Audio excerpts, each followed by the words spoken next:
Se você quer informação, música, convidado especial, previsão do tempo, você encontra tudo isso aqui no Novo Tempo. Novo Tempo. E agora, sem mais delongas, quero trazer para você o nosso convidado especial de hoje.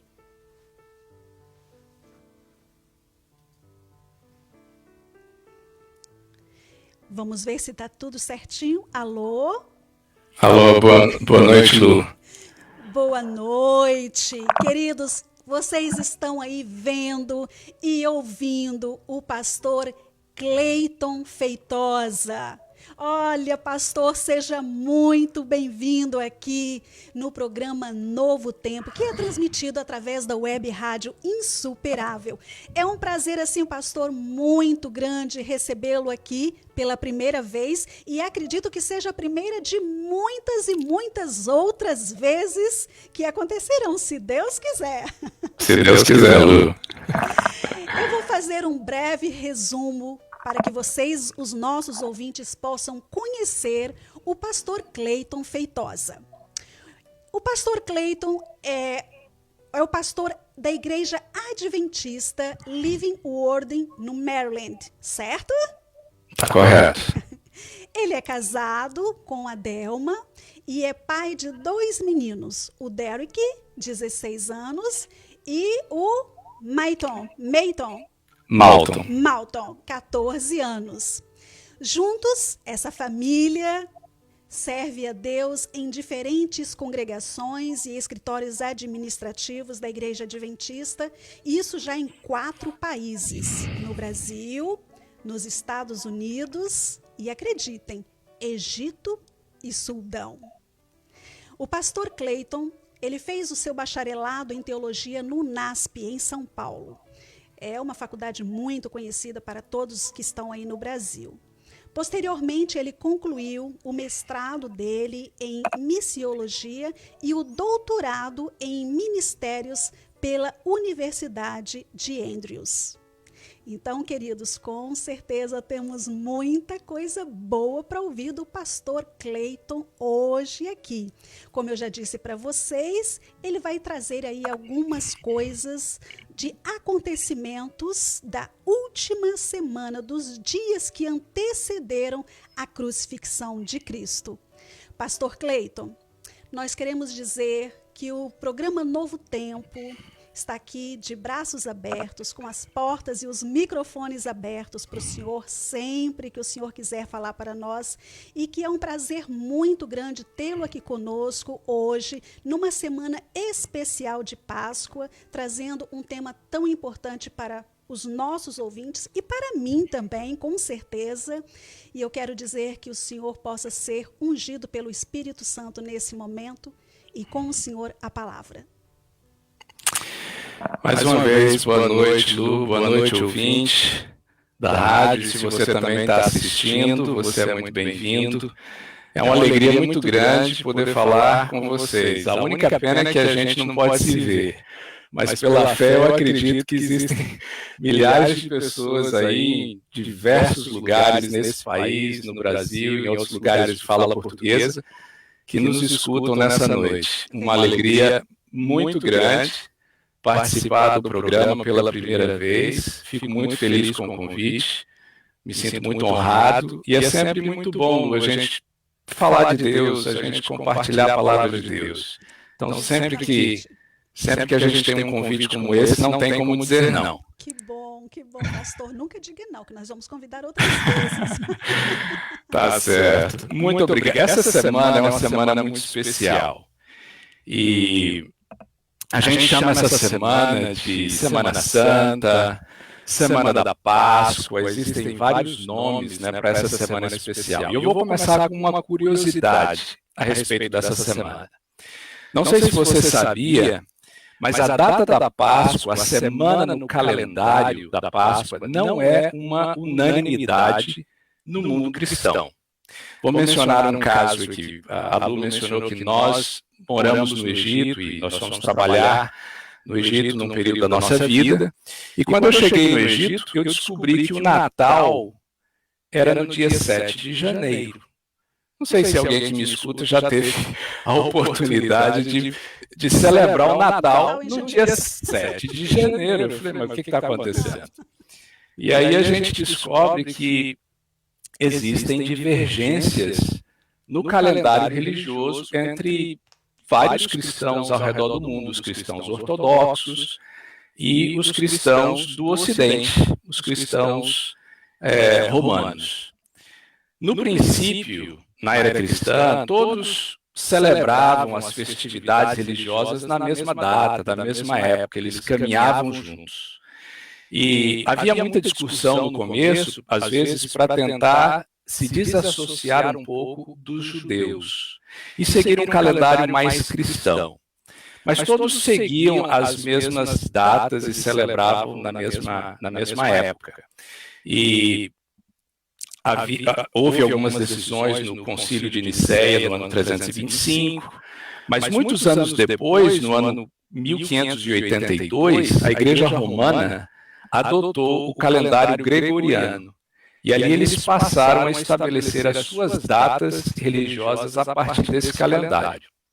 Então, depois dessa mudança, que já faz bastante tempo, a Páscoa, para os dois grupos de cristãos, os ortodoxos e a Igreja Romana, já não coincidiam na mesma época. E isso só acontece a cada 4 anos. A cada 4 anos, a Páscoa, então, para todos os cristãos do mundo, ela está na mesma semana, na mesma época do ano. Por que eu comecei com esse detalhe histórico?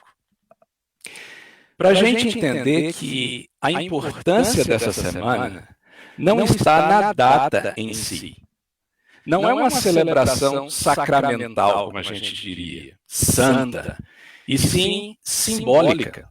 A nossa celebração ela está baseada nos eventos, na lembrança dos eventos, no que eles significam. Em outras palavras, a gente não deve se apegar à data, mas sim ao que ela representa. E a mesma coisa com o Natal, né? A gente costuma sempre dizer que não é bem a celebração do dia 25, que Jesus nasceu naquela data específica, mas o que a data representa.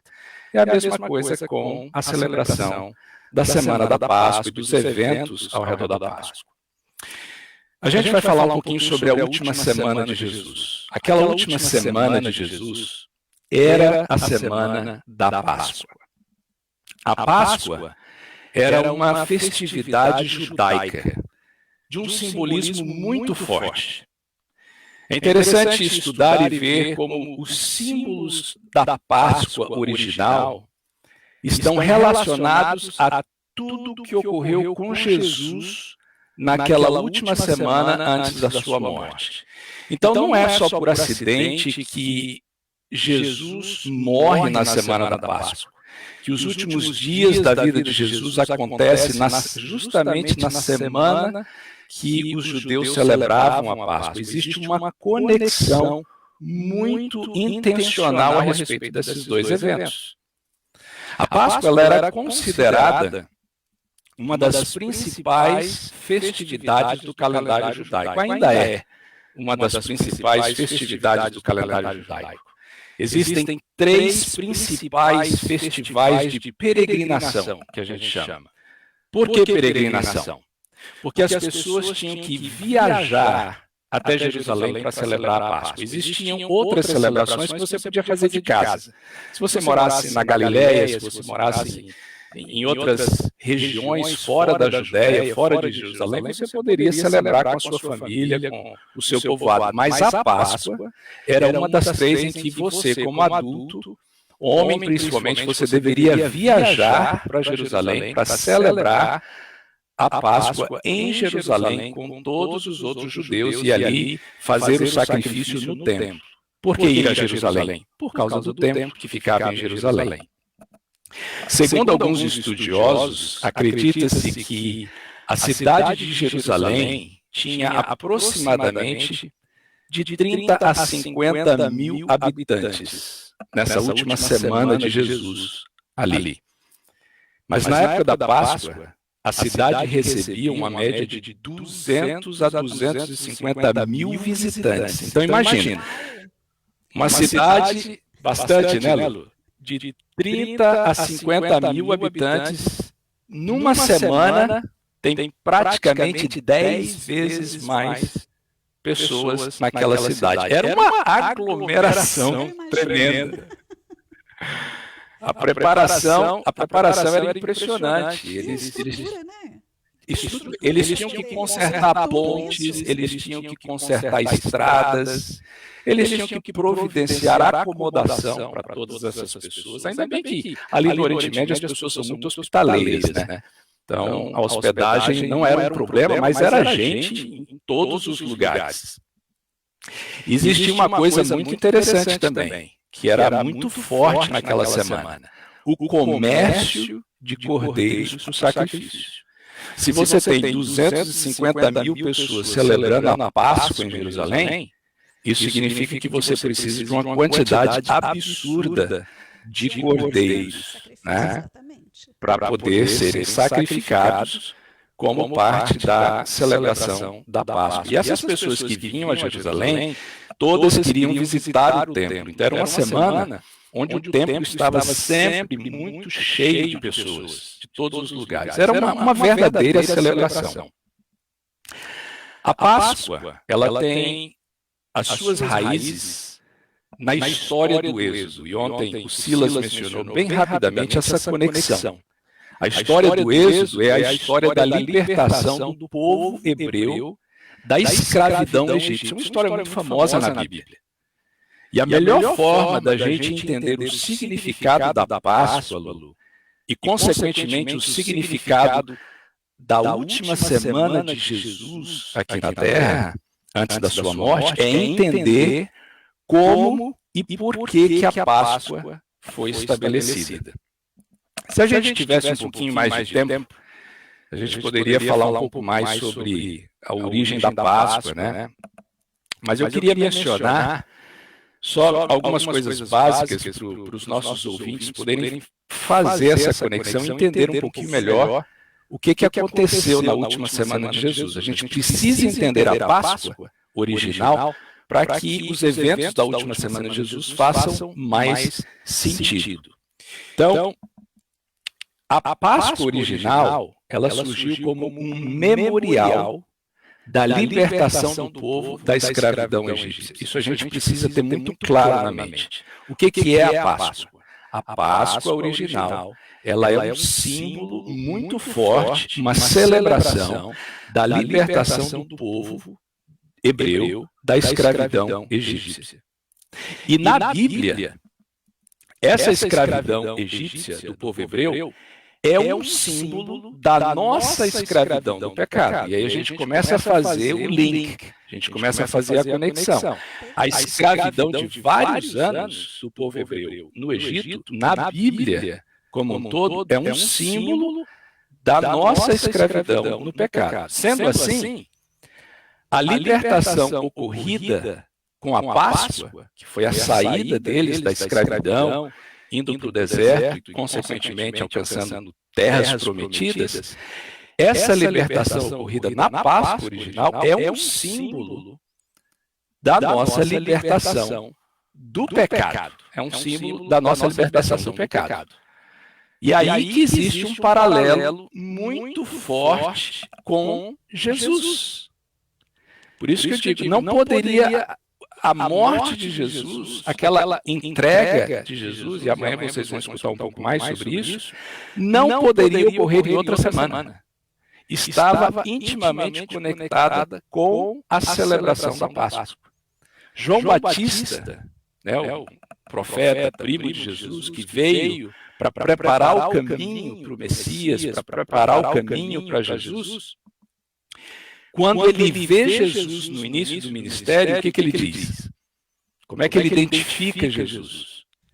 Esse é o Cordeiro de Deus que tira o pecado do mundo. Ali, desde o início do seu ministério, Jesus ele já é identificado como profecia ele já é apresentado ao povo judeu e ao mundo como o Cordeiro de Deus que tira o pecado do mundo. E quando João Batista faz essa menção, talvez a gente que não está tão acostumado aos eventos da Páscoa, à celebração da Páscoa, não consiga, né, de repente, fazer a conexão imediata. Você que está me ouvindo e talvez nunca tenha escutado ou participado de uma celebração da Páscoa, talvez você não conseguisse fazer essa conexão imediata. Mas para as pessoas que estavam ali, que escutaram João Batista dar essa declaração a respeito de Jesus, eles sabiam exatamente o que João Batista estava querendo dizer.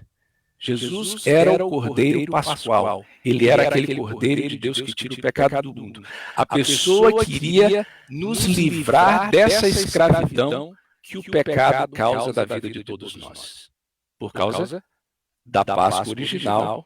E eu vou dar o texto aqui para você. Se você está me escutando aí, tem uma caneta perto, anota aí, Êxodo, capítulo 12. Êxodo é o segundo livro da Bíblia. Muito fácil de achar.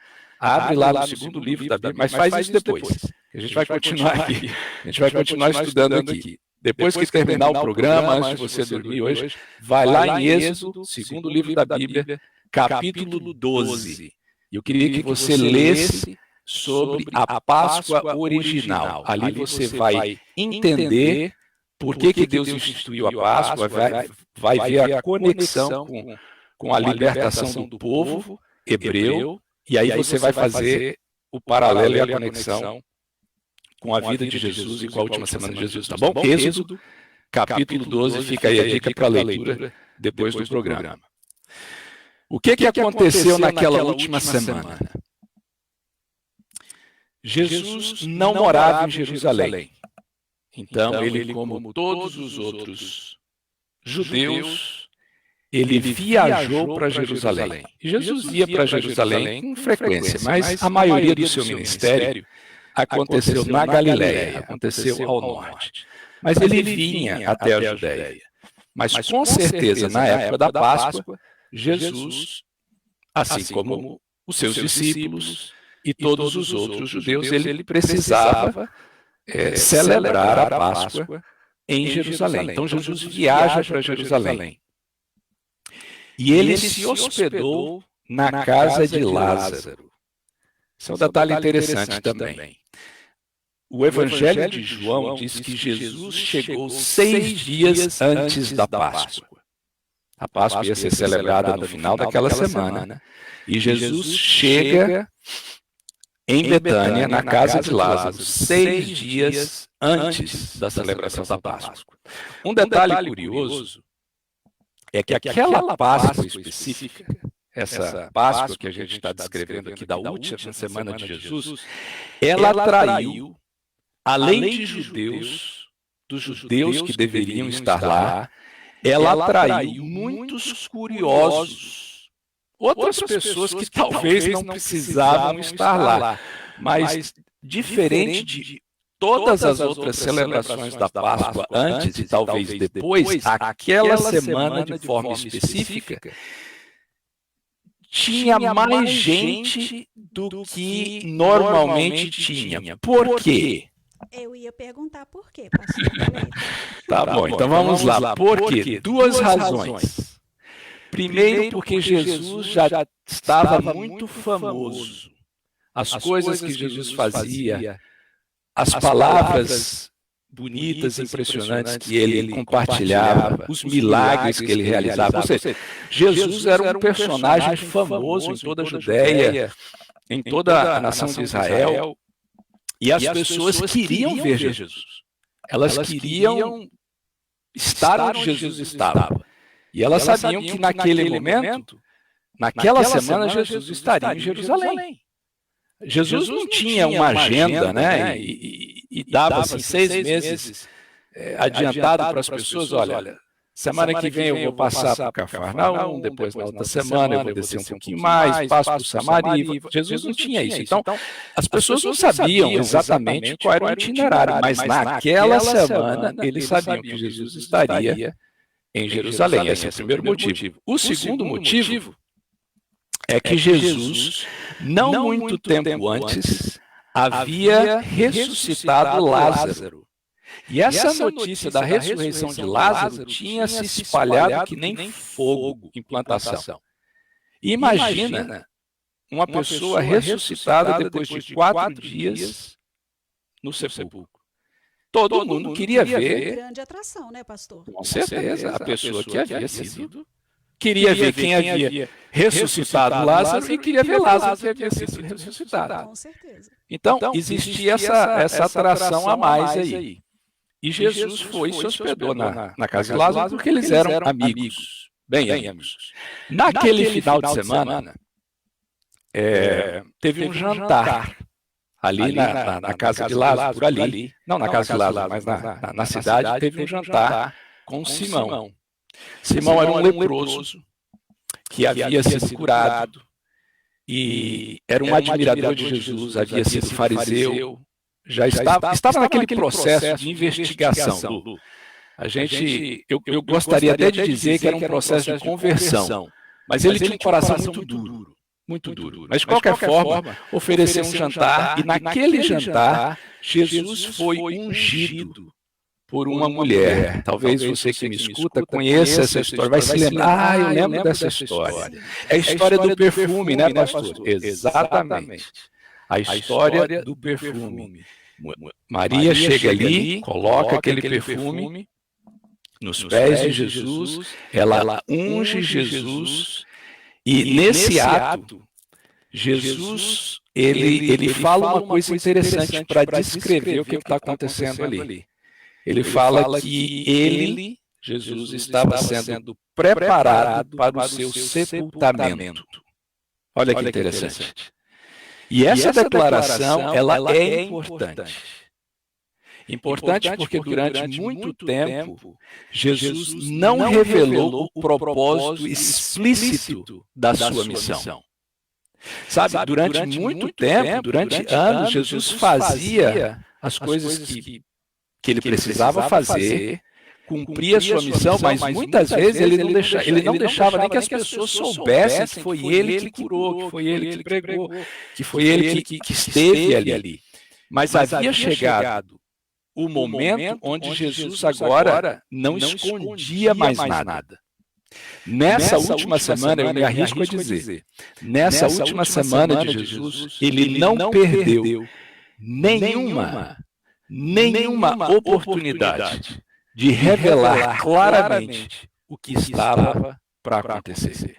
Ele não escondeu, havia chegado a hora dele compartilhar de forma muito clara o seu ministério, a sua função e tudo aquilo que estava se cumprindo na sua vida.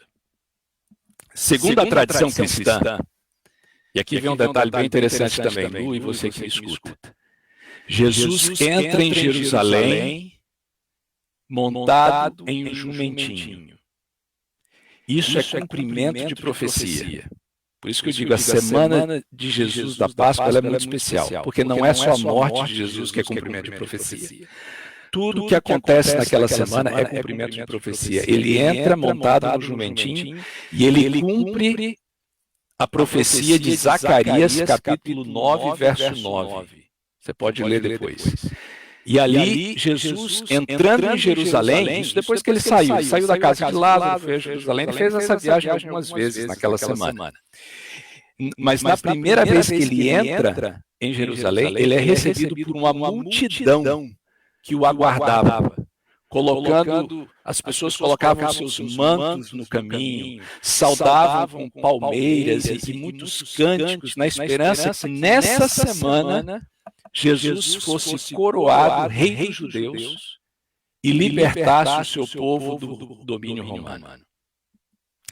Essa entrada triunfal, como a gente chama, né? Uma entrada triunfal, uma entrada especial de Jesus em Jerusalém, é de um significado muito importante.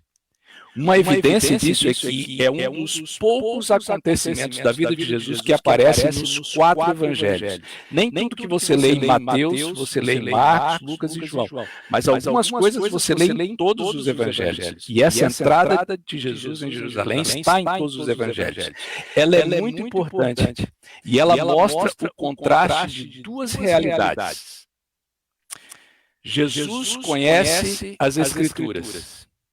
Ele sabe exatamente que os seus dias estão terminando. E ele entra em Jerusalém como cumprimento de profecia, mas a reação das pessoas mostra a ignorância do povo em relação aos eventos proféticos daquela entrada e de todo o restante da semana. Existe esse contraste. Jesus sabe exatamente por que ele está entrando em Jerusalém como o Cordeiro Pascual, mas as pessoas que o recebem na expectativa de que ele está entrando como rei. Muitos estudiosos, aqui vem um caso interessante, muitos estudiosos, eles afirmam que aquele dia que Jesus entrou em Jerusalém era o dia 10 de Nissan. Nissan era o mês, o primeiro mês do calendário judaico. O dia 10 de Nissan, exatamente o dia e o mês em que as pessoas deveriam escolher separar o cordeiro para o sacrifício. Então, assim, o sacrifício, se você lê em Êxodo 12, você vai ler isso depois, hoje à noite, você vai ver que existiam 2 datas importantes na Páscoa. O dia que você deveria escolher o cordeiro e o dia que você deveria sacrificar o cordeiro. O dia para a escolha do cordeiro era o dia 10 do mês. E o dia para o sacrifício era o 14. Que dia que Jesus entra em Jerusalém? No dia 10 do mês. O dia em que as pessoas deveriam escolher o cordeiro para o sacrifício. Jesus entra se oferecendo como cordeiro. Mais uma vez, cumprimento de profecia. Cordeiro para o sacrifício. Mas ele não é recebido como cordeiro. Ele é recebido como um rei. Mas esse não é o objetivo pelo qual Jesus entra em Jerusalém. Então existe aí uma desconexão, né? Um disconnect, como a gente diz em inglês, entre a função de Jesus e o porquê ele está entrando em Jerusalém e a expectativa das pessoas. E aqui eu queria fazer uma reflexão. Nós temos que tomar muito cuidado para não passarmos pela mesma experiência. Que experiência, pastor? A experiência de não reconhecermos, através das profecias, os tempos em que estamos vivendo. Nós não podemos cometer o mesmo erro e interpretar os sinais de forma a satisfazer os nossos desejos e as nossas expectativas em relação ao tempo. O mais seguro é reconhecer o que Deus está realizando. O que ele revelou que faria. Mesmo que essa verdade, às vezes, não se alinhe aos meus desejos e às minhas expectativas. Então é sempre melhor confiar naquilo que Deus revela e fugir da tentação de colocar a nossa expectativa no cumprimento das profecias. E por isso que milhares de pessoas ali, ao Jesus entrar em Jerusalém, eles perderam completamente o significado muito especial daquela entrada de Jesus em Jerusalém. Bom, termina o dia, ele volta para a casa de Lázaro, no dia seguinte ele retorna a Jerusalém, depois ele volta para a casa de Lázaro, ele vai de novo para Jerusalém. E quando ele vai para Jerusalém, acontece até uma questão interessante, ele vê uma figueira, isso é uma história para depois também, e ele está com fome, ele vai até a figueira em busca de frutos, porque a figueira está bonita, ela tem folhas, ela está pronta para dar frutos. Quando Jesus chega, não tem fruto na árvore. E ali ele amaldiçoa aquela figueira. Depois ele vai e passa tempo em Jerusalém, quando ele volta, ele passa de novo pela figueira e os discípulos veem que a figueira, no dia seguinte, a figueira está completamente destruída, ela está seca, ela não está mais uma árvore bonita como estava no dia anterior. E aquilo chama muita atenção. Ele fala para Jesus, mas olha a figueira que você amaldiçoou, como é que está? E ali existe um paralelo. Jesus aproveita esse incidente e faz um paralelo, um alerta aos que vivem de aparências religiosas, que é uma coisa muito pertinente, muito real, que vai acontecer nos dias finais de Jesus, do julgamento que ele vai enfrentar. Jesus ele explica para os discípulos que a gente não pode viver de aparência religiosa, que a gente precisa produzir frutos. Você não pode ser uma árvore cheia de folhas e tudo, mas você não produz fruto. E essa era a experiência de muitos dos líderes religiosos. Eles pareciam, se mostravam como seguidores, como líderes religiosos, mas na verdade não produziam frutos. Bom, Jesus vai lá de novo a Jerusalém. Dessa vez ele vai ao templo. E ali ele encontra as pessoas fazendo comércio e aquela confusão, e ele expulsa as pessoas do templo e fala: minha casa deve ser uma casa de oração. Ele tem um encontro ali muito forte no templo, e ele tem que sair e fugir, porque senão ele vai ser morto mesmo antes de chegar ao final de semana. Ele sai ali do templo meio às pressas para tentar se salvar. Quando ele retorna a Jerusalém no dia seguinte, na quarta-feira, ele permanece em Jerusalém. Aí ele já não volta mais para Betânia, para a casa de Lázaro. E ali ele tem várias conversas, e aqui a gente vai caminhando para o final. Várias conversas muito interessantes, bonitas e profundas com os discípulos. Essas conversas estão gravadas nos evangelhos. Mateus capítulo 24 e 25. Uma conversa muito de coração a coração que Jesus tem com os discípulos ali no Monte das Oliveiras. Isso na quarta-feira à noite. E ali ele abre o jogo para os discípulos. Ele fala plenamente para eles que ele seria morto, nos próximos dias. Ele não esconde isso dos discípulos. E eles conversam sobre a destruição de Jerusalém, sobre a volta de Jesus, e toda aquela conversa bacana que existe ali em Mateus 24 e 25. A conversa da preparação, né, pastor? Da preparação, porque aí chega quinta-feira, eles vão para uma refeição muito especial com os discípulos, os discípulos de Jesus. Alguns estudiosos afirmam que aquela refeição da quinta era a refeição da Páscoa. Naquela noite, Jesus compartilhou suas últimas lições com eles. E foi também a noite que Jesus selou no seu coração que ele iria até o fim, que ele iria cumprir a missão que Deus havia dado para ele, que o Pai havia dado para ele. Naquela noite, ele foi a um jardim para orar, o jardim de Getsemane. Ele estava extremamente angustiado. Ali ele tinha o poder de desistir. Jesus podia ter desistido a hora que ele quisesse, ele podia ter voltado para o céu. Mas ali, naquele jardim, naquela noite de quinta-feira, ele tomou a sua decisão final. Ele falou no seu coração: eu vou até o fim. Não importa. O sofrimento, a dor, a separação, eu vou até o fim. Logo que ele saiu daquela oração especial de entrega, ele foi traído, foi levado a julgamento. O julgamento demorou a noite inteira. Na sexta de manhã, ele foi colocado numa cruz, onde ele passou 6 horas agonizando, e às 3 da tarde, Jesus morreu. Jesus aproveitou aquela última semana para enfatizar as coisas mais importantes do seu ministério. Eu costumo dizer que se a gente perdesse os relatos dos evangelhos, se a gente não tivesse a Bíblia, mas tivesse os ensinamentos de Jesus dos últimos dias, a gente teria tudo. Porque ali, nos últimos dias, Jesus enfatizou as principais lições do Evangelho. Nos Evangelhos, Mateus, Marcos, Lucas e João, nós temos acesso a essas conversas. Mais uma vez, para lembrar, a conversa na casa de Simão, à noite no Monte das Oliveiras, quando Jesus falou sobre o tempo final, as parábolas que ele contou naquela noite, a conversa no Getsemane.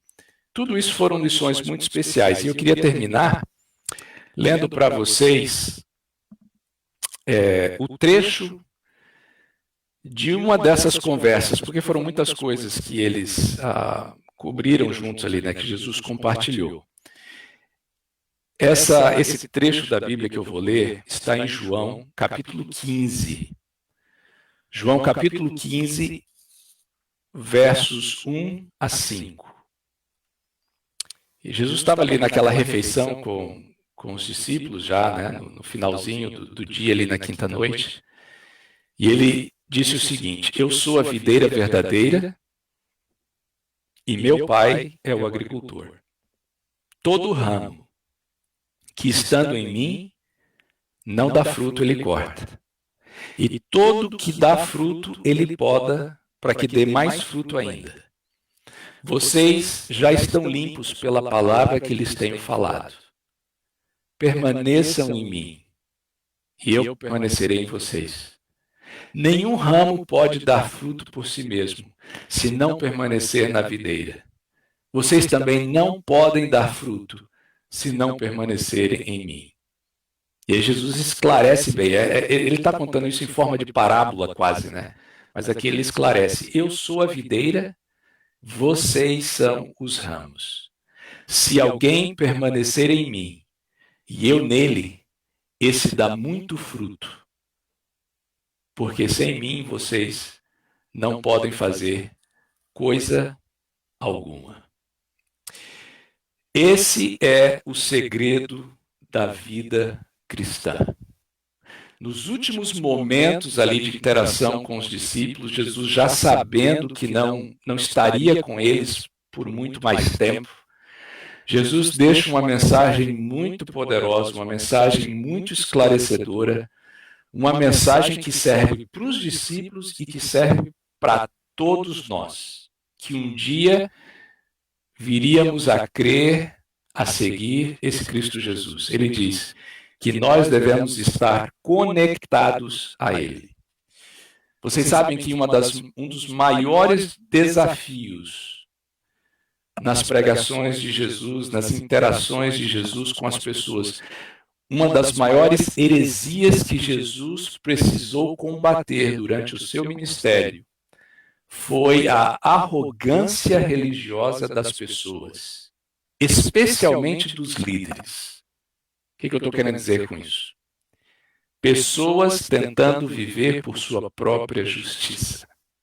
Se você olhar os ensinamentos de Cristo, se você olhar as parábolas de Jesus, você vai perceber claramente que um tema central em quase tudo que Jesus dizia era uma advertência a essa justiça própria, a você querer alcançar o favor de Deus pelos seus próprios méritos, pela sua lista, né, de coisas que você pode fazer e alcançar para que Deus possa olhar com favor para você. E Jesus veio mostrar que, na verdade, nós seres humanos não temos condições de oferecer absolutamente nada a Deus, a não ser o nosso louvor e a nossa adoração.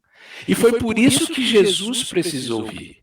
Foi por isso que Jesus se tornou o Cordeiro Pascual, porque somente ele tinha condições de satisfazer os critérios para livrar os seres humanos da escravidão do pecado. Então nós alcançamos a salvação, nós alcançamos o perdão, não porque somos bons, mas porque Jesus é bom. Porque Jesus é aquele que aguentou até o final. E ensinando para os discípulos que o segredo da vida cristã é essa conexão com eles, Jesus traz paz para o nosso coração. Quer dizer, você não precisa se matar para ser aquela pessoa perfeita que você não vai conseguir ser. Jesus já fez tudo por nós. E o que é que nós precisamos fazer então, pastor? A gente precisa se conectar com ele. É isso que Jesus está dizendo. Jesus está dizendo: eu vou morrer a morte que era de vocês. E o que vocês precisam fazer agora é se conectar comigo, porque a justiça própria não tem valor. A justiça própria é que nem a figueira que eu amaldiçoei no caminho para a casa de Lázaro. Ela se parece bonita, mas não tem fruto. E aí Jesus faz o paralelo. Se você estiver conectado a mim, se você estiver conectado à videira verdadeira, você vai produzir frutos, você vai ser uma bênção para o mundo, você vai fazer a diferença onde você estiver. Então fica aqui essa mensagem para você que me escuta nessa noite, final de tarde. Nessa semana da Páscoa, tire um tempo a mais para orar, para se conectar com Jesus. Tire uns minutinhos a mais do seu dia para a leitura do texto sagrado, para a meditação do texto sagrado, a Bíblia. Aproveite essa semana de celebração da Páscoa para você se aproximar desse Jesus que fez tudo por você, que fez tudo por nós. Esse Jesus que entrou em Jerusalém naquela última semana como cumprimento de profecia, dizendo para nós, não se preocupem, o problema do pecado está resolvido. Eu vou resolver. E a única coisa que vocês precisam fazer é se conectarem a mim. Fica essa mensagem para os ouvintes. Vamos nos conectar com Jesus. E Ele será o nosso Salvador e fará por nós aquilo que nós não podemos fazer por nós mesmos. Pastor, eu poderia te pedir para que o senhor fizesse uma oração para os nossos ouvintes e para nós aqui no programa Novo Tempo? Com certeza, será um prazer. Então vamos orar onde você estiver. Eleve os seus pensamentos a Deus nesse momento. Não sei qual é a sua tradição, se é fechar os olhos, se é pôr as mãos juntas, se é se inclinar, da maneira como você estiver confortável. Vamos conversar com Deus. Querido Deus, nós nos achegamos a Ti nesse momento muito especial, depois de uma reflexão na Tua palavra, com um pedido apenas: que o Senhor aceite a nossa vida.